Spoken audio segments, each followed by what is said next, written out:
Purbachal stadium উইকেটে ১২,৫০০ ঘনফুট মাটি চুরির বিষয়ে ৩ সদস্যের তদন্ত কমিটি গঠন করা হবে বলে জানিয়েছেন বিসিবি গ্রাউন্ডস কমিটির চেয়ারম্যান খালেদ মাসুদ পাইলট। সেই রিপোর্ট না পাওয়া পর্যন্ত নির্দিষ্ট কাউকে দায়ী করতে চায় না বিসিবি।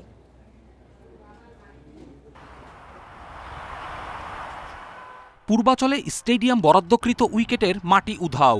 ২০,০০০ ঘনফুটের মধ্যে হদিস নেই প্রায় ১২,৫০০ ঘনফুট মাটি। বাকরুদ্ধ বিসিবি। মাঠ পরিদর্শনে গ্রাউন্ডস কমিটির চেয়ারম্যান খালেদ মাসুদ পাইলট ও আরেক পরিচালক আসিফ আকবর। গেট, নিরাপত্তা কর্মী সব থাকা সত্ত্বেও মাটি চুরির ঘটনা বিরল। জানা গেছে অর্ডার করা মাটির সব এসে পৌঁছায়নি। এছাড়াও মাটি ক্রয়ে মিলেছে আর্থিক অসঙ্গতির প্রমাণ। প্রকৃত ঘটনা বের করতে তদন্ত কমিটি গঠনের উদ্যোগ বোর্ডের। নিউট্রাল একটা তদন্ত কমিটি যেখানে কিনা হয়তো একজন দুজন আমাদের ডিরেক্টর থাকবেন এবং বাইরের একজন দুজন যারা কিনা হয়তো গোয়েন্দা সংস্থার মানুষ। আমি তো 3 সদস্য বিশিষ্ট একটা কমিটি করবো, আমার প্ল্যান আছে। আমি প্রেসিডেন্ট মহোদয়কে দিব এবং এটা জানাবো যে 3 সদস্য বিশিষ্ট একটা কমিটি করে এটা একটা তদন্ত করা হোক। মাটি চুরির যে ইস্যুটা সেটা তো নিঃসন্দেহে একটা অপরাধ।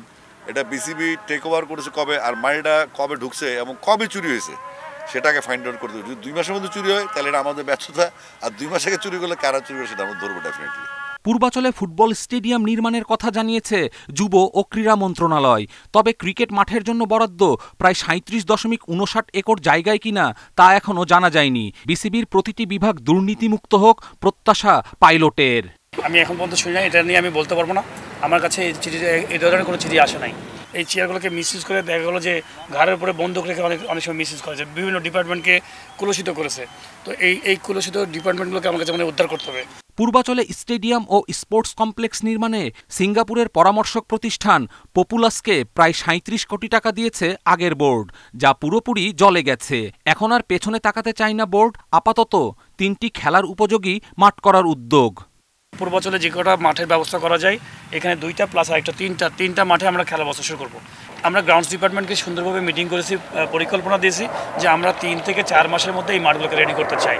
আগামী মৌসুম থেকে পূর্বাচলে ঘরোয়া লীগ চালুর ভাবনা বিসিবির। সেই লক্ষ্যে নির্দিষ্ট সময়ের মধ্যে সব কাজ শেষ করতে চায় গ্রাউন্ডস কমিটি। কপিল পাল, ইন্ডিপেন্ডেন্ট নিউজ।